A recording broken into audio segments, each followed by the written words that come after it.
दिल्ली में बेकाबू हो रही कोरोना की रफ्तार, लगातार दूसरे दिन संक्रमण के आए 5,000 से अधिक मामले।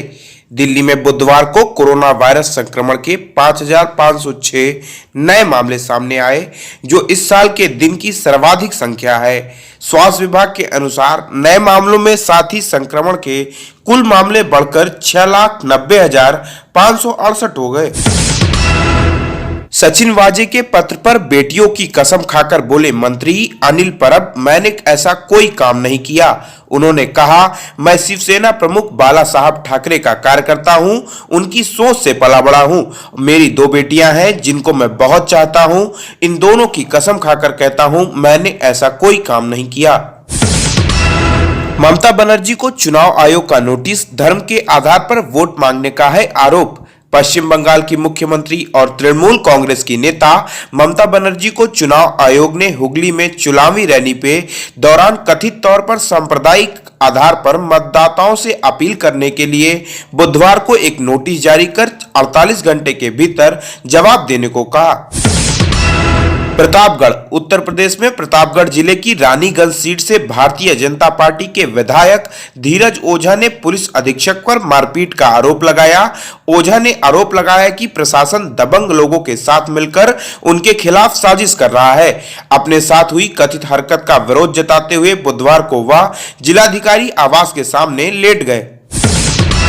कहीं जाने की जरूरत नहीं, अब दफ्तर में बैठे बैठे ही लगवा सकेंगे कोरोना का टीका। सरकार ने निर्णय लिया कि 45 साल या उससे अधिक उम्र के लोगों के लिए कोरोना वायरस संक्रमण का टीका मुहैया कराने के लिए 11 अप्रैल से प्राइवेट और सरकारी दफ्तरों में टीकाकरण का केंद्र लगाया जाएगा।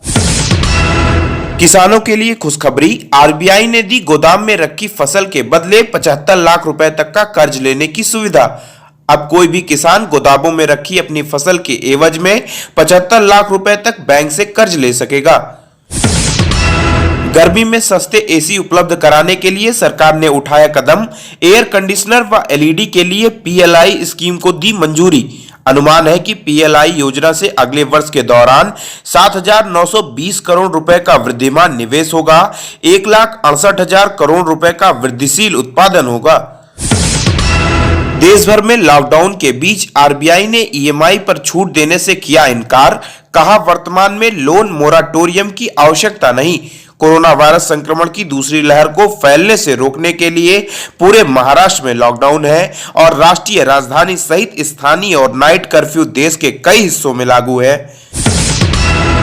रिजर्व बैंक की पॉलिसी समीक्षा से उद्योग व्यापार से भरोसा पैदा होगा, उद्योग मंडल।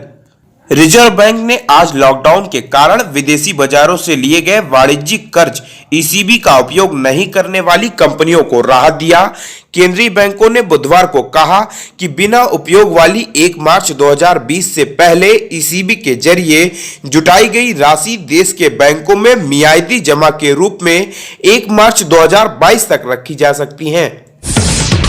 मुंबई, मशहूर फिल्म निर्माता अनुभव सिन्हा ने बुधवार को कोविड-19 की रोकथाम के लिए टीका लगवाया और एक फ्रेम के साथ तस्वीर साझा की, जिसमें लिखा था, मैंने कोविड-19 का टीका लगवा लिया।